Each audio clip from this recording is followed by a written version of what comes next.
Electricast.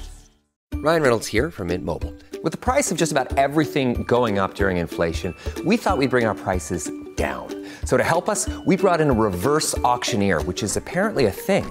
Mint Mobile Unlimited Premium Wireless. How to get 30, 30, bit to get 30, bit to get 20, 20, 20, bit to get 20, 20, bit to get 15, 15, 15, 15, just $15 a month? Sold! Give it a try at mintmobile.com/switch. $45 up front for 3 months plus taxes and fees. Promo rate for new customers for limited time. Unlimited more than 40 gigabytes per month. Slows full terms at mintmobile.com. Whoa. Landing an account this big will totally change my landscaping business. It's going to mean hiring more guys and more equipment and new trucks for the new guys to drive the new equipment in. I don't know if I'm ready. You can do this, and Ford Pro FinSimple can help. Our experts are ready to make growing pains less painful for your business with flexible financing solutions that meet the needs of your business today when you need them. Get started at fordpro.com/financing.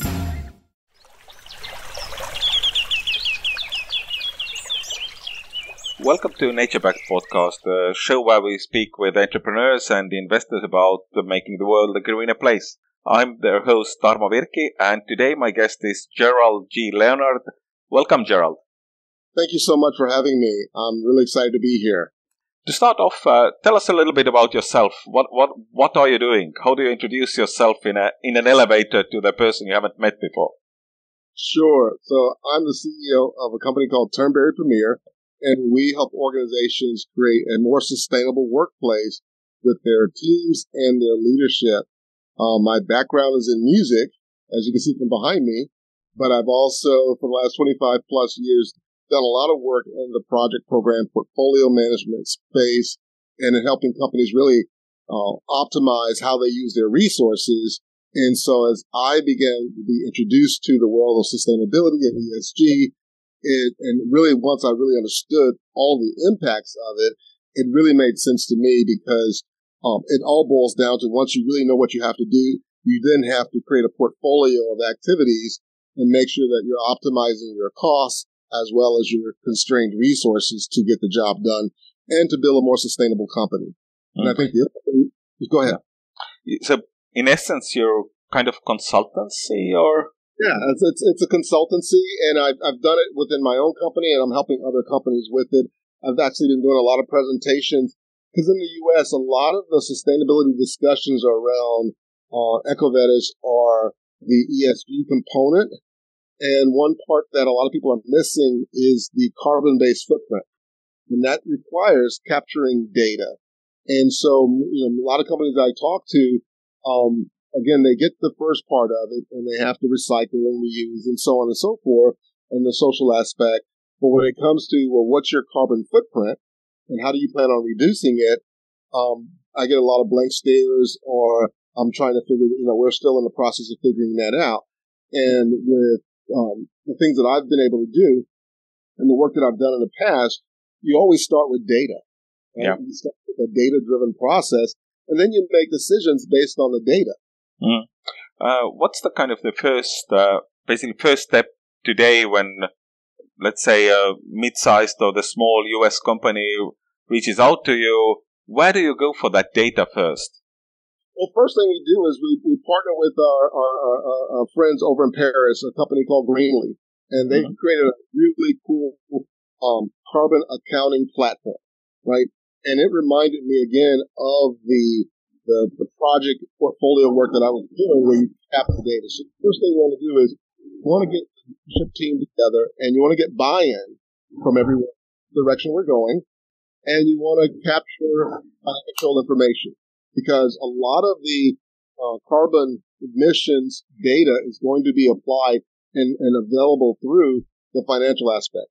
Then you also want to do an employee survey to figure out, how many employees are commuting, they're traveling, if they're in the office, if you have a physical office, how large is it? What utilities are you using? You want to tie into their data centers. What data centers are they using? Are they using green tech? Are they using, the AWS or Azure, or what platforms? And what data centers? Because some data centers are a little bit more eco-friendly than others. And so once you have all of that information, you collect, and it takes a little while to collect all that information. it allows you to create a carbon-based footprint of how many metric tons of carbon your organization is spewing, if you will. Neat about that is, as you're doing it, the process and the systems and the data we're collecting will tell you where the biggest areas are where you're having the largest emissions of carbon. So you automatically, by having the data, know where to point your resources at. Because otherwise, you're kind of just checking boxes and doing assessments, but you're really not making a major difference because, again, it requires data. To me, it often sounds, at least in the early stages of this movement, it's been a lot about ticking boxes and a lot about ticking boxes by accountants or people who know nothing about the world outside their Excel sheets. Exactly. And just by checking the box and saying we're recycling this and that, you really don't have that carbon-based footprint. But, what's interesting is that as I'm traveling around and eating out and so on, two companies that come to mind, United Airlines. If I buy a ticket on United Airlines, on the bottom of my receipt, on my itinerary, it tells me the carbon-based footprint of my seat and the carbon-based footprint of my trip. If I go to Chipotle and order a Chipotle bowl, I will, on my receipt, it will tell me the carbon-based footprint for making that bowl of that lunch, right? They've become really aware, and it makes you as a consumer realize that, hey, this company really cares about, the environment. They care about the carbon-based footprint they're making. They're actually taking strides. But to do that, they themselves have had to put in systems that can actually capture that carbon-based footprint data, and then using AI and big data systems to parse that information into, reports and systems that really make a difference, that kind of educate you as a consumer. That you have to be aware of that because, again, this is the only planet we have. Yeah, exactly. In the early days of this trend, it probably helps companies a lot to just have the information on the ticket. But I think the point when it becomes really interesting is when consumers have enough information to start comparing. So when you have United Airlines and Delta tickets, and one of them has 20% more of the CO2 emissions related to this flight, you start to ask, what the heck should I decide for this other company? Exactly, and I believe it's getting there. I think the only reason it's not there is not everyone is providing that information at this point. And I think because of, again, consumer demand and expectations, I think in the future, travel sites and restaurant sites will basically provide that information as far as, who's being a good citizen, if you will. Ryan Reynolds here from Mint Mobile. With the price of just about everything going up during inflation, we thought we'd bring our prices down. So to help us, we brought in a reverse auctioneer, which is apparently a thing. Mint Mobile Unlimited Premium Wireless. How to get 30, 30, bit to get 30, bit to get 20, 20, 20, bit to get 20, 20, bit to get 15, 15, 15, 15, just $15 a month? Sold! Give it a try at mintmobile.com/switch. $45 up front for 3 months plus taxes and fees. Promo rate for new customers for limited time. Unlimited more than 40 gigabytes per month. Slows full terms at mintmobile.com. Life is hard, but finding a really great podcast makes the days go by so much easier. Hi, my name is Blue Telusma. I'm a writer, an emotional intelligence coach, and the host of Humanize with Blue Telusma, a podcast where we believe that when you humanize everyone in the room, a great conversation is almost guaranteed. Join us every week here on Electricast as me and my guest co-hosts unpack big topics and interview even bigger personalities with a sense of humor and a dash of mischief. If you're looking for a new best friend in your head, we've got you covered. Electricast. Sorry.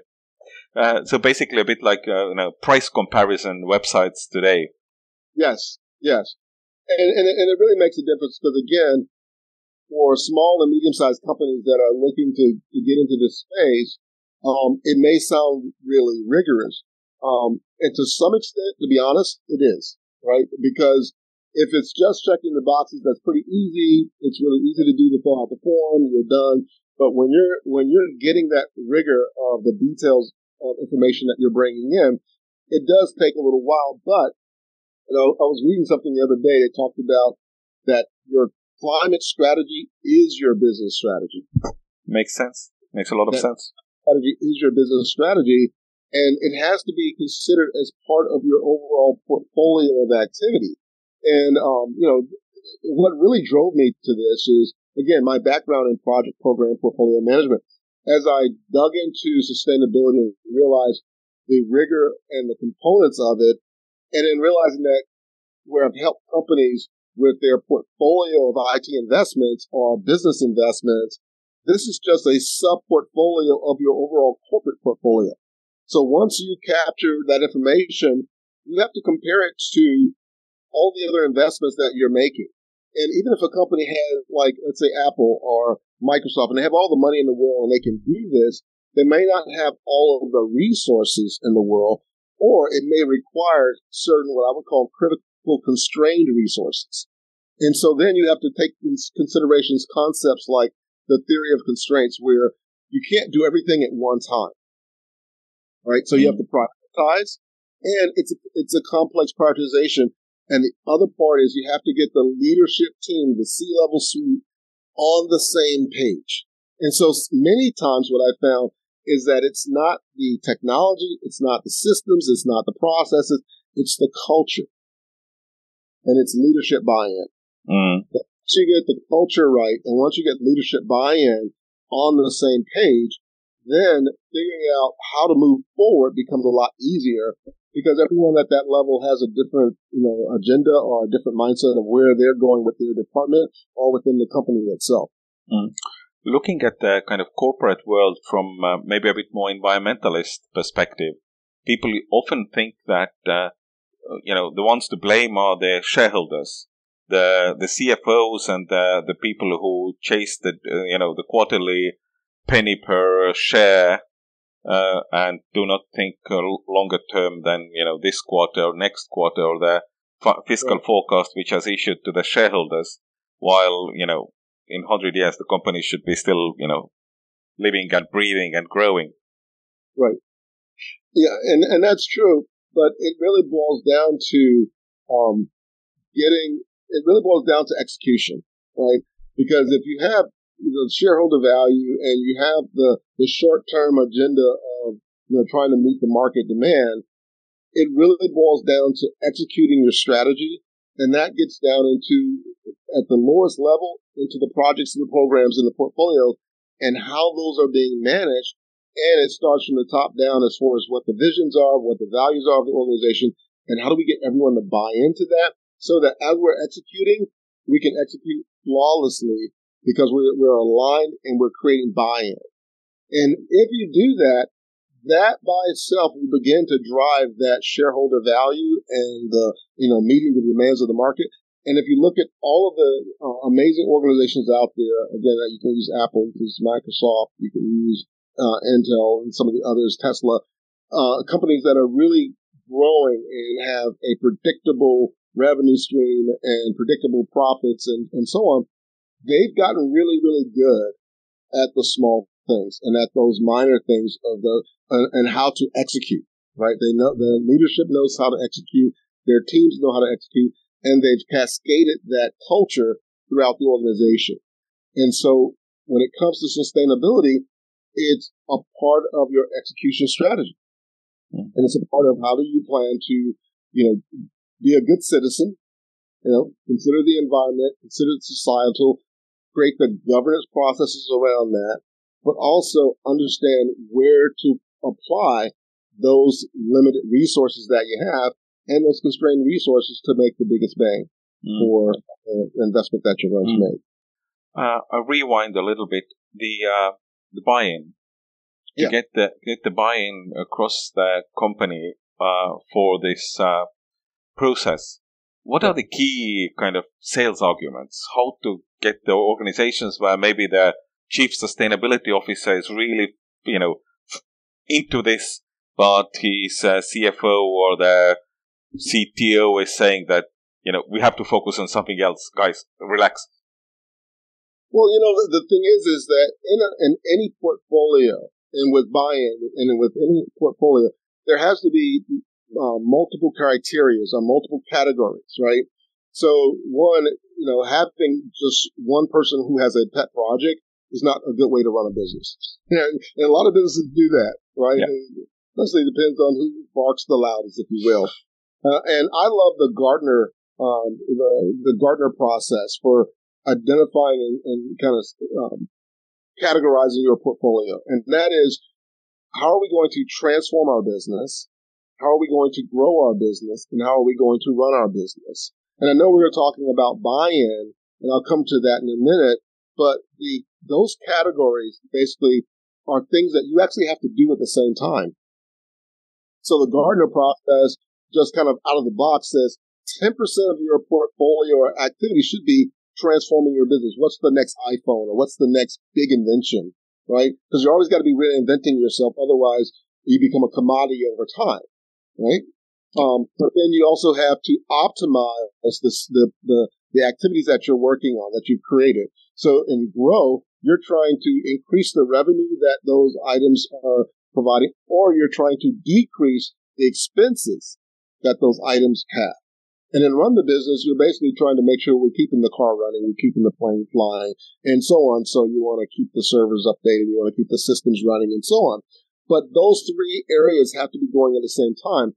What I found and seen in organizations, whether it's a federal agency, a DoD organization, a Fortune 500, is when the intent, the vision of where the organization is going, the values and behaviors are laid out, but then the strategy is helped defined by the organization itself, right? The tactical activities are defined of how are we going to take that hill, right? By the people in the room, because, I wrote a book called Culture is the Base. And in there, I talk about the 7 principles of culture. And one of them is buy-in. And I use the metaphor that buy-in is a team sport. Mm-hmm. And that, even if the general says take the hill and has the values of how the army should respond, it's really the lower level, privates and the generals or the sergeants and so on who have to actually execute that. So they have to be bought in. And the only way they're going to buy in is that they have a part of the planning process. They're able to take ownership. And many times if an organization lays out a strategy, or someone at a top level says, hey, this is my pet project, or they won't call it that, but that's what it is, right? Yep. This is my pet project, and this is where we're going to go. It may struggle because they don't have buy-in from the lowest level to the mid levels to the executive level for their goal. But if they were to take the time, I remember I worked for a major an international law firm, and one of the things the CIO did, who was a brilliant gentleman named Ash Banerjee, who graduated from Oxford and so on, he would always have a solid communication plan for any initiatives that we were working on that was going to impact the firm globally. And in every meeting, he would repeat that message. And it's kind of like watching a great television commercial that, I love the insurance commercials that are funny because they keep repeating the same message. And they may never talk about insurance, but they keep repeating the same message, but it literally passes your conscious mind and gets to your subconscious. And so pretty soon you kind of bought into it. And that's what we have to do as leaders, is we have to keep repeating the same messages. Another way to create buy-in is I like what Satya Nadella from Microsoft does when he talks about how he manages his company or manages Microsoft, and that is to model, coach, and care. And he models excellence, right? He models what needs to be done, but then he also coaches his teams on what needs to be done, and he cares about them as human beings. When people see you living an excellent life and leading the way you're supposed to, and then coaching them and helping them to grow, but then they also know that you care and they feel that, because we respond more to how we feel than just the logical part of our body, right? Mm-hmm. That's going to help companies move forward. And I think even when it comes to sustainability, we have to model coach and care as leaders, right? We can't say, I'm going to have a sustainable company and I'm building sustainability into my practice, and we pull up in a Ford F-150 gas guzzler. Yep. Yeah. Right? Happens too often, I think. Ford F-150s or anything like that. But we have to practice what we preach. Yeah. And we have to live it, right? We have to instilling those principles into our practice. We have to actually know what our own carbon-based footprints are. And then we have to coach, and then we care. And even with sustainability, that will move the ball forward with a lot of these companies that are struggling with how do we do this thing called sustainability. You talked a little bit about one example. I'm sorry we didn't prepare this, but any other examples from your clientele, kind of more concrete ones? We've been talking about the kind of bigger picture, how things should be done and how things are in general done. But, any good examples from some specific company you've been working on? Yeah, one of the companies I'm working with is a partner company, and they are making strides in sustainability. And so they're starting off with leveraging the Greenly platform, right? It's a Turnberry company, and they are going now and collecting all of their financial information and putting it in a database so that as they're surveying their employees, as they're getting all this information, it's giving them a solid footprint for their business as far as what their carbon-based footprint is, because as a consulting business, a lot of the Fortune 500s are asking suppliers and they're modifying what they call their MSAs, the Master Service Agreements, that they will comply with having a sustainability practice, that they will have their science-based targets, they will have their annual reviews of their sustainability processes. And so it's taking them and walking them through with the partner company Greenly, who has the platform.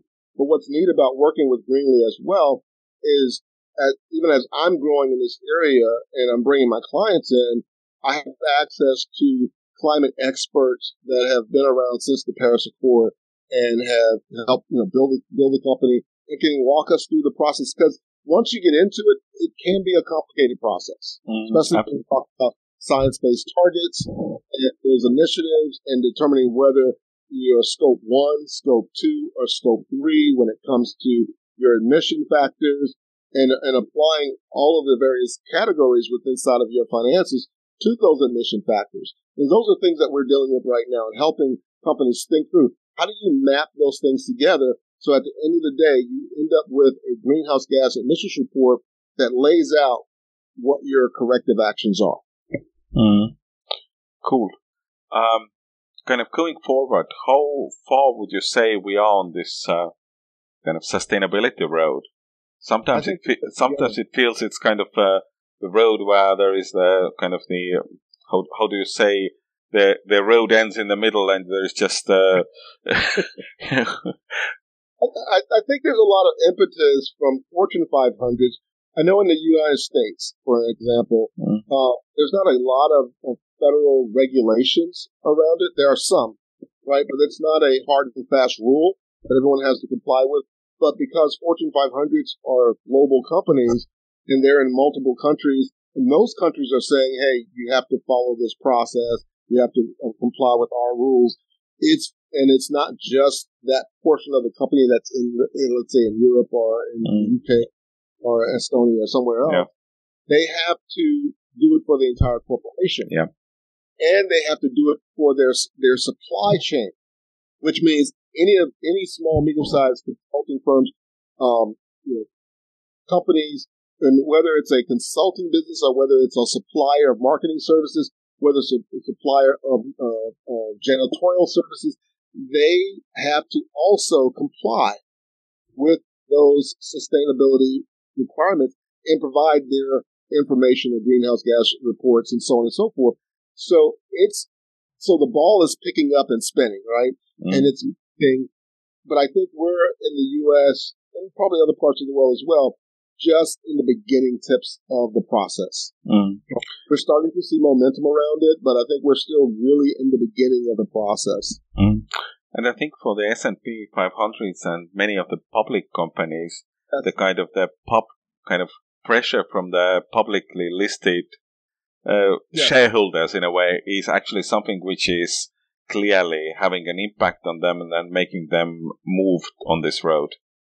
Exactly. And again, because they're the smaller suppliers or the large suppliers that are servicing those Fortune 500s, and because it's a part of their supply chain, they're also pushing that down to require those companies also to get on board as well. So I definitely see it as something that is picking up, and it's kind of like the silent train in the background that's coming, and you hear the whistle, but the train is coming. So I think all of us have to really make sure that we're educating ourselves, we're learning the ins and outs of this process, and that we're getting on board, because that train is coming, and 2030, which is a critical date for sustainability and for carbon accounting and so on, is only 6 years away. It's not that far. It's not that far at all. It's way too near. And Exactly. taking into account that we can learn things overnight and AI can learn the things in seconds. The planet doesn't change the direction in seconds. No, we have to start now. We should have started 20 years ago, right? Or 30 years ago. Yep. But we have to start now to accelerate that change for the future and to begin to even get close to some of the marks of what's being looked at. Because I think it's around 41% reduction that they're looking at having by 2030.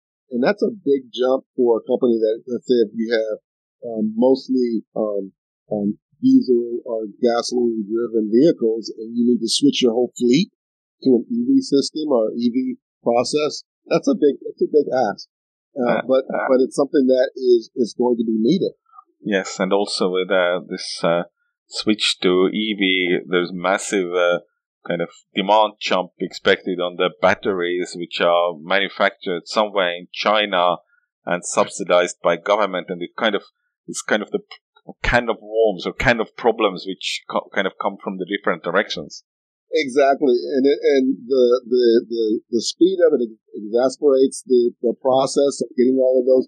The supply chain is very complex. Obviously you're dealing with the political and the military types. Yeah, exactly. Between the various countries, and are we willing to share?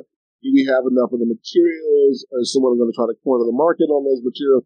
You have all those complex issues that are out there that have to be addressed. So it's not a easy, straightforward problem that has to be dealt with, but it's a problem that we have to all fix. Exactly. And even though the problem is massive and complicated and so on, I can hear some optimism in you.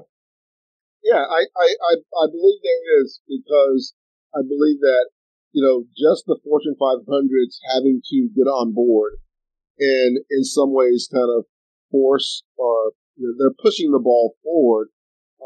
Companies are having to wake up and go, we got to do something about this. And it's waking individuals up. And, podcasts like this and things that I'm doing in my marketing, which is to talk about sustainability and share about the importance of it and share about the process and to educate. And I think that's probably the biggest thing that we can all do right now is really educate ourselves and educate other companies and educate individuals on the severity of this issue, but also in the answers that have been discovered, in the answers that are there, because there are answers to this problem. But again, it's just like with any organization, it's the culture, right? And if you're used to living in a culture where you weren't recycling and you weren't using EV and you weren't thinking about waste and so on and so forth, you have to change that belief. And many times those beliefs are changed through stories. Right? Hearing an amazing story about how a company transformed, or how an individual transformed, or how a smaller company transformed the way it was doing business, because stories touch our head, heart, and hands and get everybody engaged. That's why we love movies and things. But I think the more stories we hear about how individuals, people, companies, organizations are making a difference, the more we're all going to become more engaged in the process. That's a good positive note to wrap up this podcast episode. Thanks so much, Gerald, for joining us. You're so welcome. I'm really happy to be here. Thank you very much. Welcome to Sarah Talk Solutions. Ladies and gentlemen, you've tuned into a bit of a different type of show. I'm Sarah B and I'm your host. You can find me on my IG, which is Aussie_Sarah_LA. I talk about amazing, relevant conversations and topics and what functions that goes on in this magical, wonderful, wonderful city of the City of Angels. My IG, which is Aussie_Sarah_LA. Electric acid. Welcome to Transforming 45, the podcast that celebrates the incredible power of passionate voices. I'm your host, Lisa Boat. Join me in conversation with heart-led humans who share their deeply personal stories of transformation. Transforming 45 is here to uplift, connect, and remind you that it's never too late to write your next chapter. So get ready to be inspired, empowered, and transformed. Join me in this community where through powerful storytelling, we heal and reclaim our inherent magic.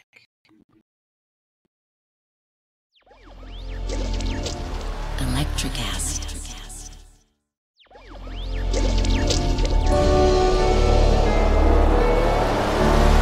Electric acid.